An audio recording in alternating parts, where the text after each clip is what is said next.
الحمدللہ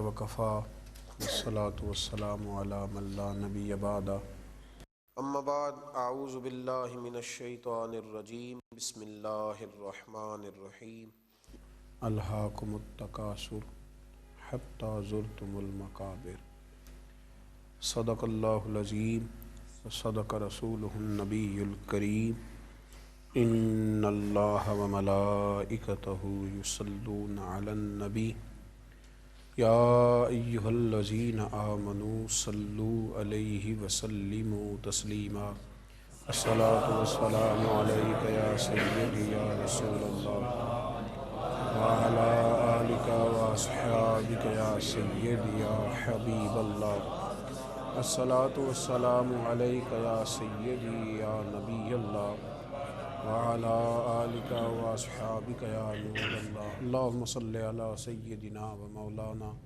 محمد معدن الجود والکرم وآلہ وصحبہ وبارک وسلم۔ تمام تعریفیں حمد و ثنا اللہ تعالیٰ جل جلالہ کے لیے، ہر قسم کے درود و سلام نبی اکرم نور مجسم شفیع معظم آقا کل ختم رسول دانا سبل احمد مجتبیٰ جناب حضرت محمد مصطفیٰ صلی اللہ تعالیٰ علیہ وسلم کی ذات والا صفات کے لیے حمد و صلات کے بعد راہ عمل کی آج کی نشست میں ہم اس عنوان پر بات کریں گے کہ انسان کو، مسلمان کو، صاحب ایمان کو حرص، ہوس، لالچ اور طمع سے اپنے آپ کو بچا کر کے رکھنا چاہیے۔ انسان کو زندگی گزارنے کے لیے کچھ چیزوں کی ضرورت ہوتی ہے۔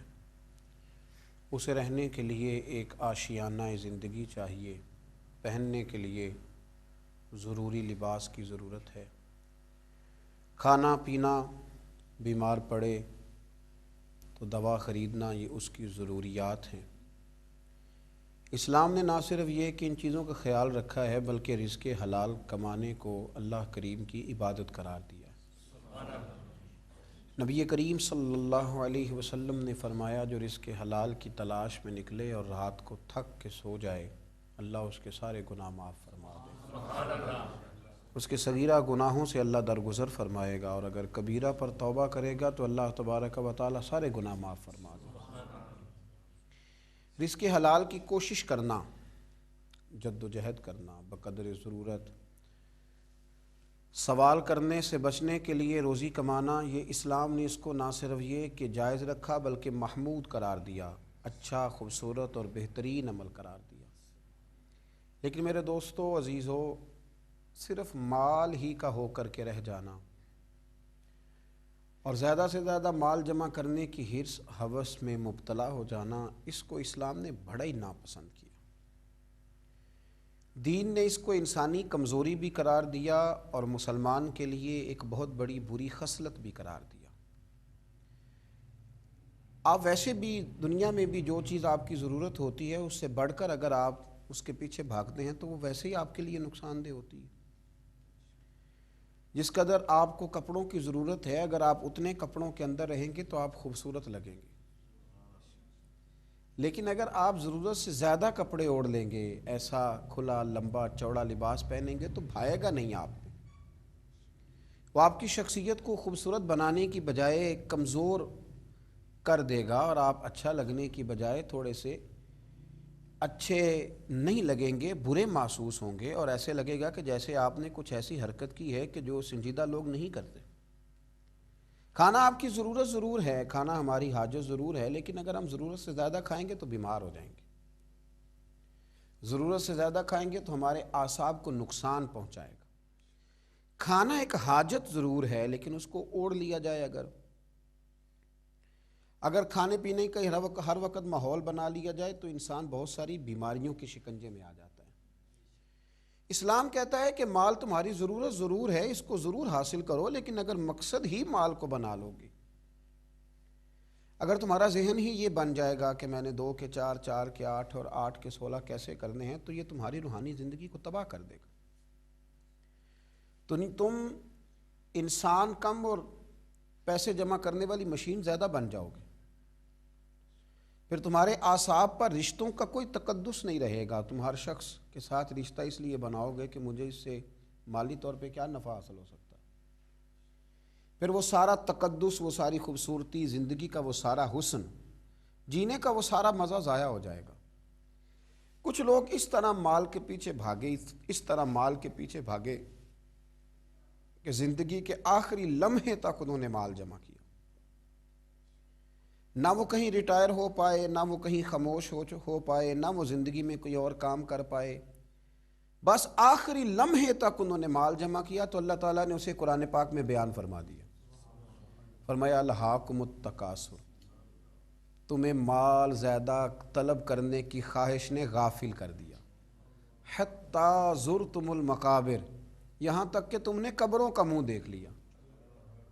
اتنا مال طلب کرنے میں تم آگے بڑھے کہ تم نے قبروں کا منہ دیکھ لیا، قبروں تک پہنچ گئے، لیکن رہے تم مال کے پیچھے.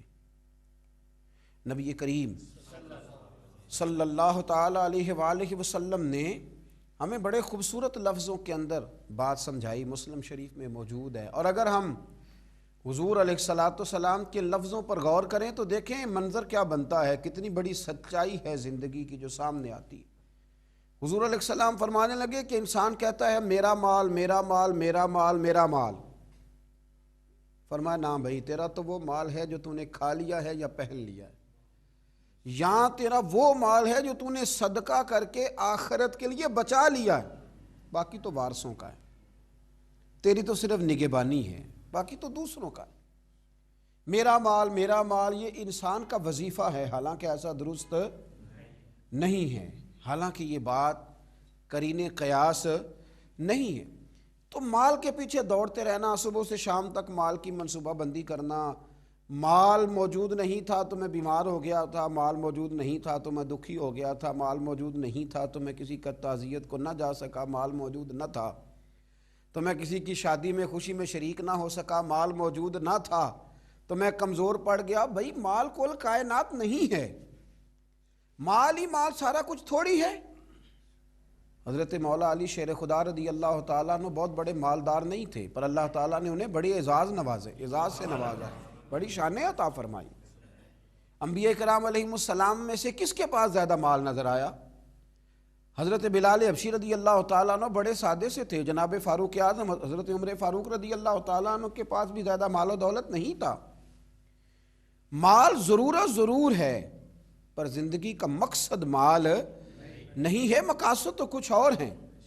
اس لیے رسول رحمت صلی اللہ علیہ وسلم نے ایسی بات کر دی کہ اگر ہماری سمجھ میں آئے نا تو وہ ہمارے ذہن کو ایک بہت ہی الگ سوچ فراہم کرے گی. حضور علیہ الصلاۃ والسلام فرمانے لگے کہ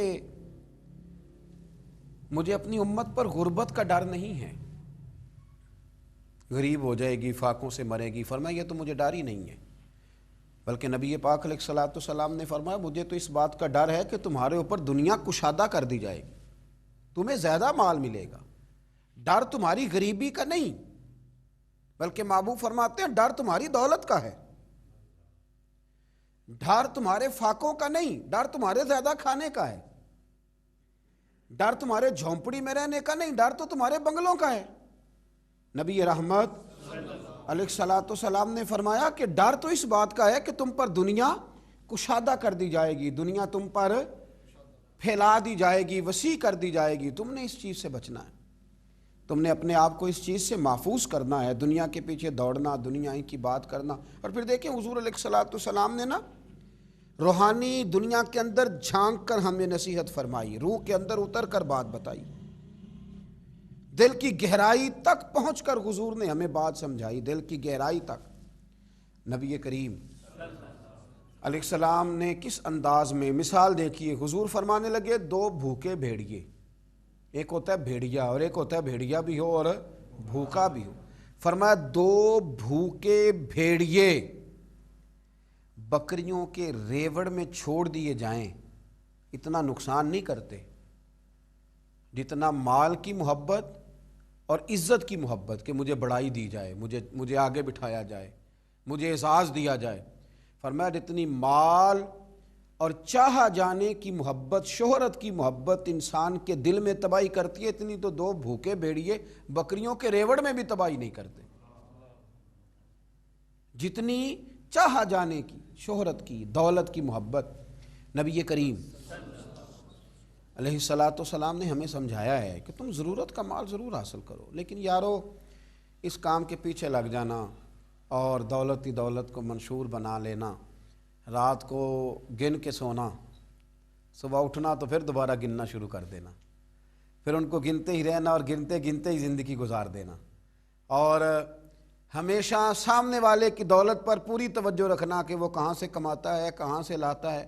آج تو یہ دور آ گیا ہے کہ لوگ اپنے پیسے بھی گنتے ہیں، اور جن جن سے تعلق ہوتا ہے ان سب کے بھی پیسے گنتے ہیں، ان کے بھی شمار کرتے ہیں، ان کا بھی حساب کرتے ہیں، اور سامنے والے کے اخراجات بھی دیکھتے ہیں اور کہاں سے اسے دیا جا رہا ہے اس پر بھی وہ توجہ۔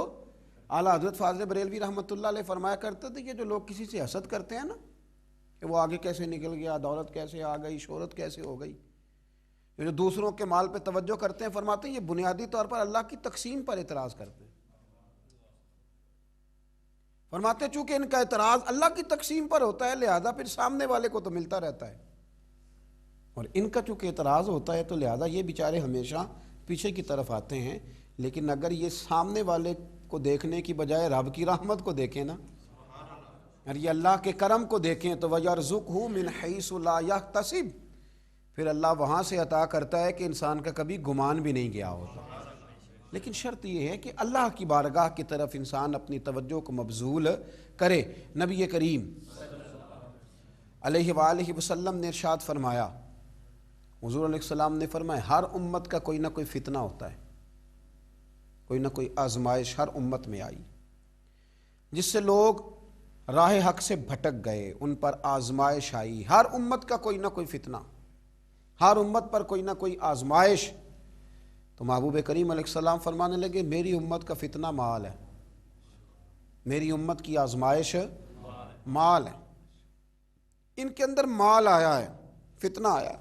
حضرت عمر فاروق رضی اللہ تعالیٰ عنہ کا زمانہ مبارکہ تھا تو مال بہت زیادہ آیا تھا۔ حضرت عمر کے زمانے میں اللہ نے دولت بہت زیادہ عطا کی، چونکہ بہت سارے علاقے فتح ہونے لگے تو مال غنیمت ڈھیروں آنے لگا۔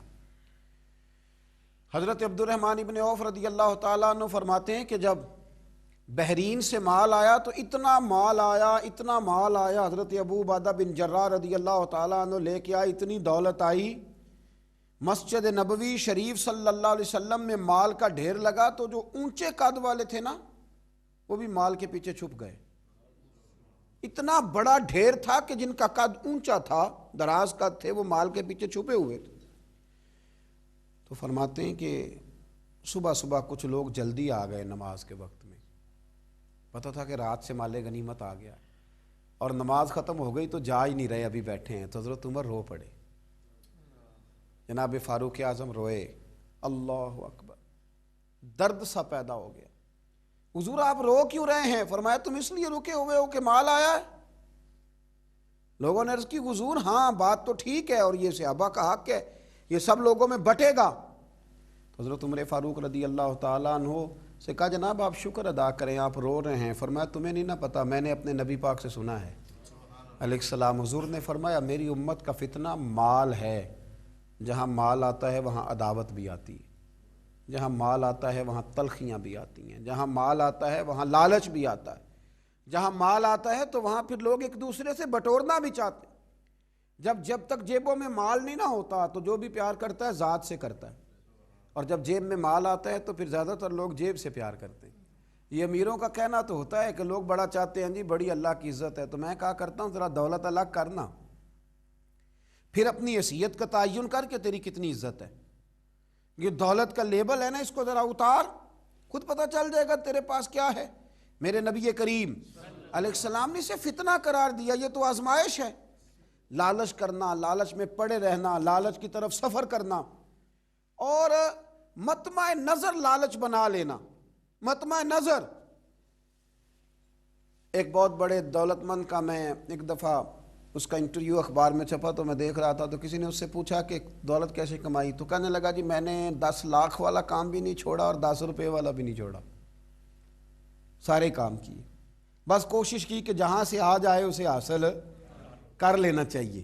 اب کھل کے بات تو لوگ کرتے نہیں، حالانکہ بہت ساری جگہوں پہ اس بات کا ترجمہ یہ ہوتا ہے کہ نہ جائز دیکھا نہ ناجائز دیکھا، بس جہاں سے آئے، جتنے آئے، جس ترتیب سے آئے، شام کو یہ حساب ضرور کرنا ہے کہ آج میرے بینک بیلنس میں کتنا اضافہ ہو گیا۔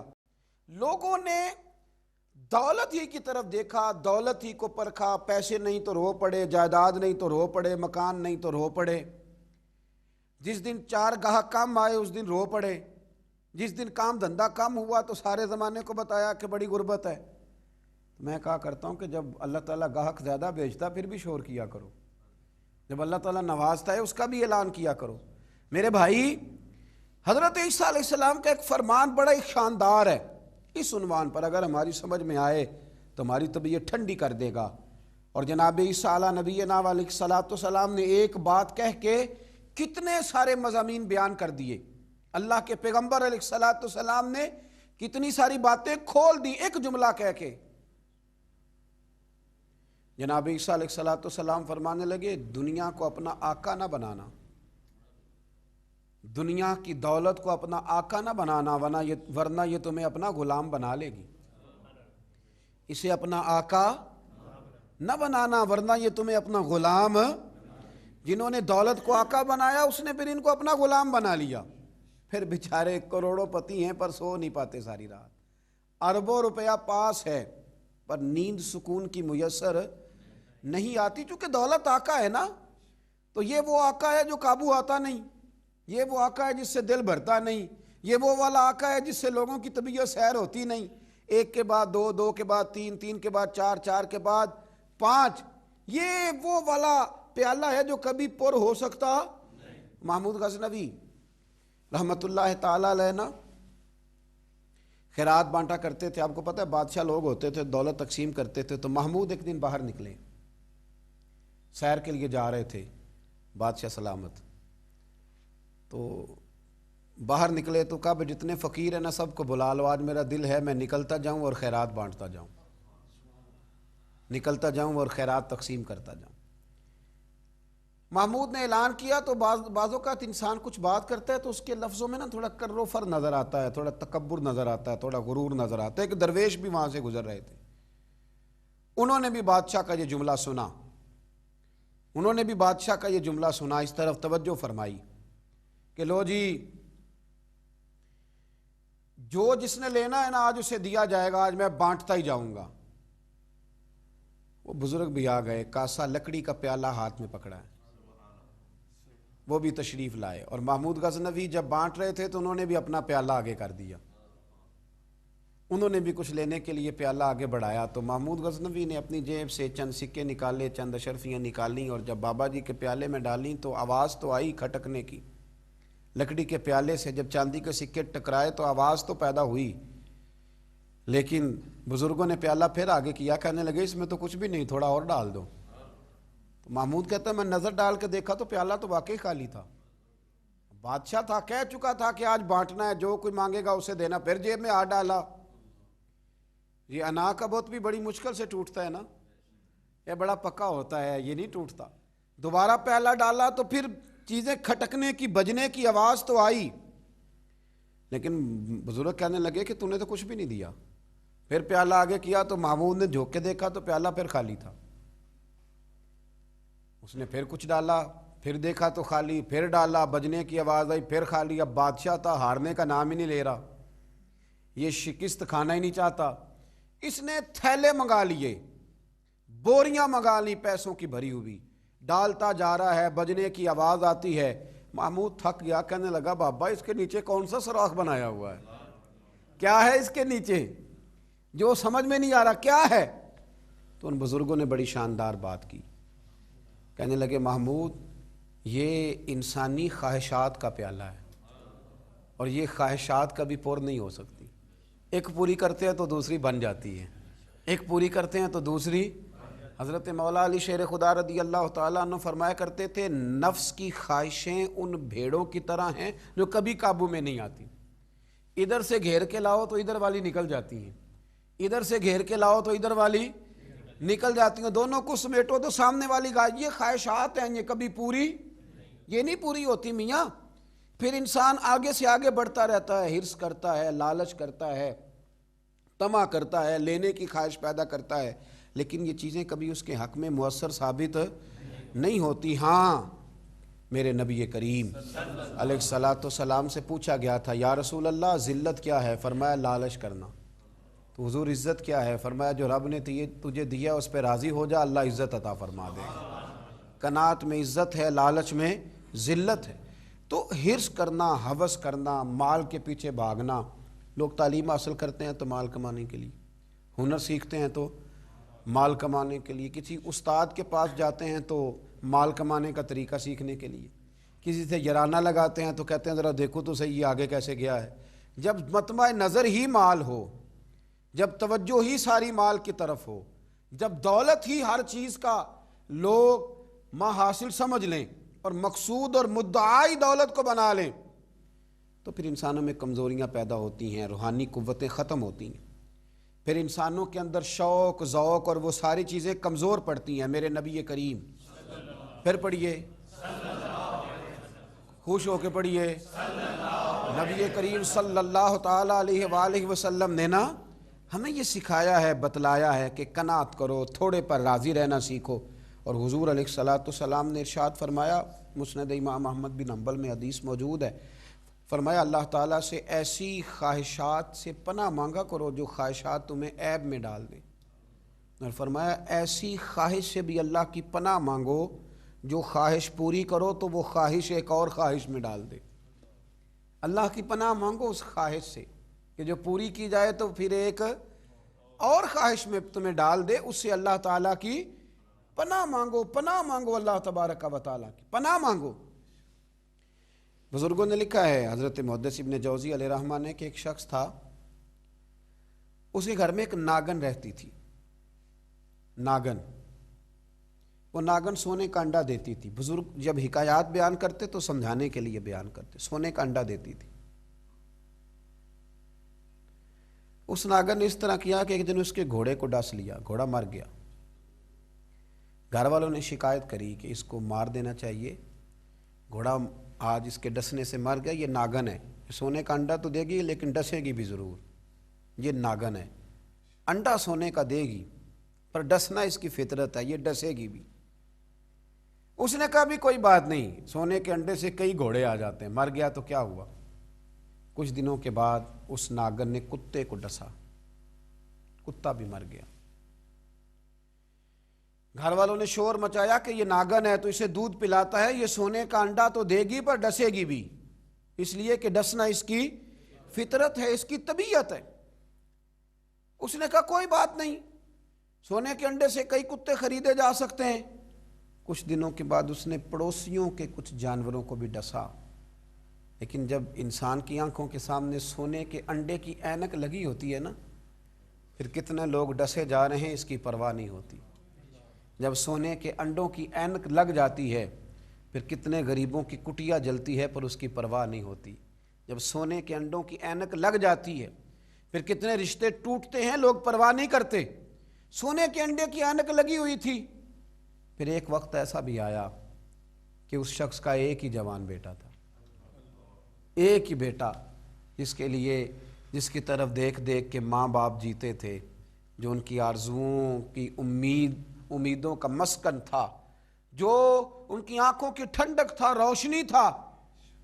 اس ناگن نے پھر اس بچے کو ڈسا، اور جب اس بچے کا جنازہ اٹھا تو پھر اس نے ہاتھ میں ڈنڈا پکڑا، اور ڈنڈا پکڑ کے جب وہ مارنے لگا نا ناگن کو، تو اس کی بیوی کہنے لگی اسے نہ مار، اپنے اندر کے لالچ کو ڈنڈا مار، اپنے اندر کی اس ہرس کو، اس ہوس کو، اس طمع کو، جس نے آج میرے بیٹے کی جان لے لی، جس نے ایک ماں کی گود اجاڑ ڈالی، جس نے اس گھر کی ساری خوشیوں کو تباہ کر دیا، اس لالچ پہ ڈنڈے برسا، جس نے تباہ کر کے رکھ دیا ہر چیز کو، جس نے کچھ بھی آج باقی نہیں چھوڑا، بے قدراں کچھ قدر نہ جاتی، کیتی خوب تسلی ہو، اے دنیا دار پجاری زردے، کتیاں دے گل ٹلی ہو۔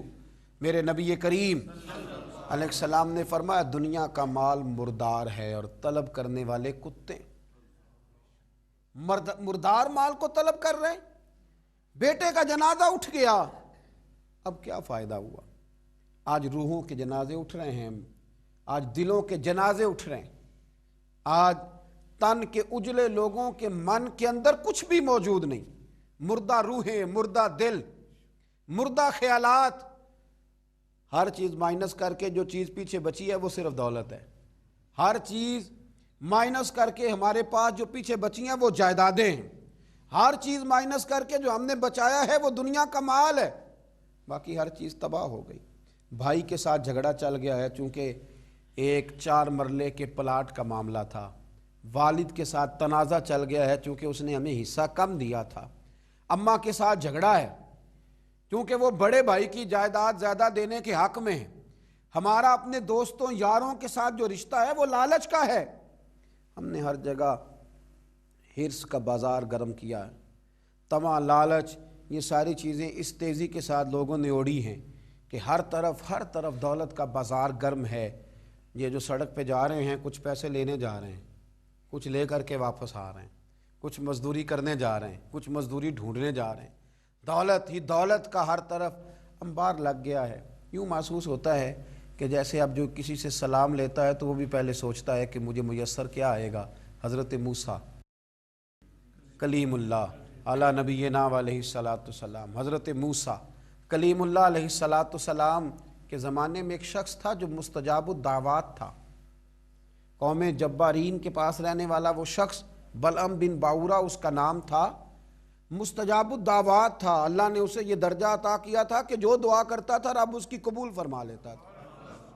اس کی دعائیں مقبول ہوتی تھی. اتنا اللہ کریم نے اسے نوازا تھا. جب حضرت موسیٰ علیہ السلام بنی اسرائیل کو لے کر اس قوم کی طرف گئے نا جہاد کرنے کے لیے، تو بلعم بن باورا پہاڑ پر عبادت کرتا تھا. بہت سارے لوگ اس کے عقیدت مند تھے، بہت سارے لوگ اس سے محبت کرتے تھے، بہت ساری جگہوں پہ وہ چاہا جاتا تھا.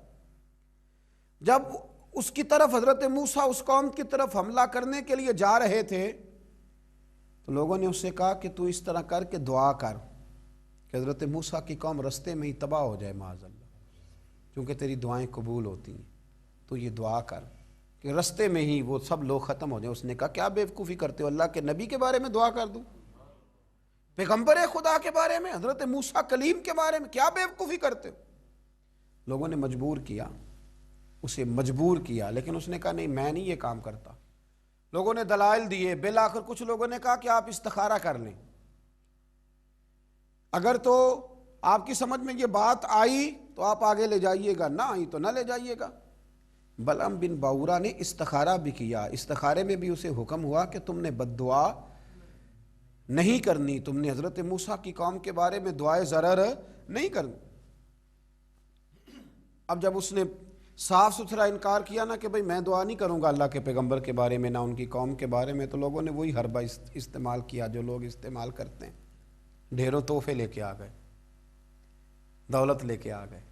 اللہ تبارک و تعالیٰ جب دین کے نام پہ لوگوں کو عزت دیتا ہے تو پھر لوگ اس کو استعمال کر کے دنیا اکٹھی کرنی شروع کر دیتے. پھر لوگ اپنا بڑا نقصان کرتے ہیں، پھر اپنی روحانیت کا، اپنی تاثیر کا لوگ بڑا نقصان کرتے ہیں. پھر لفظوں کے ہیر پھیر سے دولت کمانا چاہتے ہیں. لیکن یاد رکھیں لفظ تاثیر سے بنتے ہیں، تلفظ سے نہیں.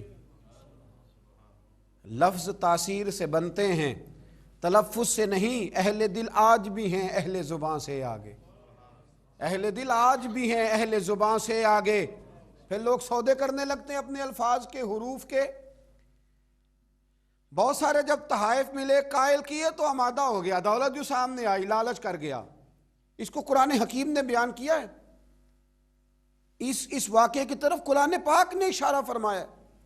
بلعم بن باورا نے ہاتھ اٹھائے اور دعا کے لیے جب نکلا تو جس گھوڑے پہ سوار تھا، جس گدھے پہ سوار تھا، جب یہ جا رہا تھا نا پہاڑ پہ چڑھ کے میں بد دعا کروں گا حضرت موسیٰ کی قوم کے لیے، جب جا رہا تھا تو گھوڑا واپس بار بار منہ پھیرتا تھا. واپس اس کو کہتا تھا نہ جا، واپس آ جا.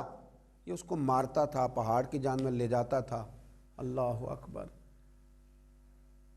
یہ بار بار مارنے لگا تو گھوڑے نے، اس کی سواری کے جانور نے دعا شروع کر دی. گھوڑا تھا یا گدھا تھا، اس نے دعا کی یا اللہ مجھے زبان دے، میں اس لالچی کو کچھ سمجھا دوں، مجھے زبان عطا کر، میں ہی اسے کچھ سمجھا دوں. اللہ نے زبان دی. تو گدھا کہنے لگا آگے نہ جا، تو مجھے آگے بھیجتا اور اللہ کے فرشتے مجھے واپس بھیجتے ہیں، لیکن لالچ تھا نا طائف کا، دولت کا، جب چڑھا پہاڑ پہ اور حضرت موسیٰ کے لیے ہاتھ اٹھا کے قوم کے لیے بد دعا کرنے لگا، تو لفظ حضرت موسیٰ کی قوم کے لیے ادا کرتا تھا، نکلتے اپنے لیے تھے اور ان لوگوں کے لیے تھے جنہوں نے دعا کے لیے کہا تھا۔ وہ لفظ پلٹ کے اسی پر آئے، اتنا اس کا برا حال ہوا کہ زبان لٹک گئی اور پھر اللہ کے شدید عذاب میں مبتلا ہوا۔ یہ لالچ عذاب کو آواز دیتا ہے، عذاب کو آواز دیتا ہے، اور انسان کی قناعت انسان کو عزت والا کر دیتی ہے۔ دعا ہے اللہ تعالیٰ کی بارگاہ میں اللہ تعالیٰ ہمیں لالچ سے بچائے اور قناعت کی دولت عطا فرمائے۔ آخر دعوانا الحمدللہ رب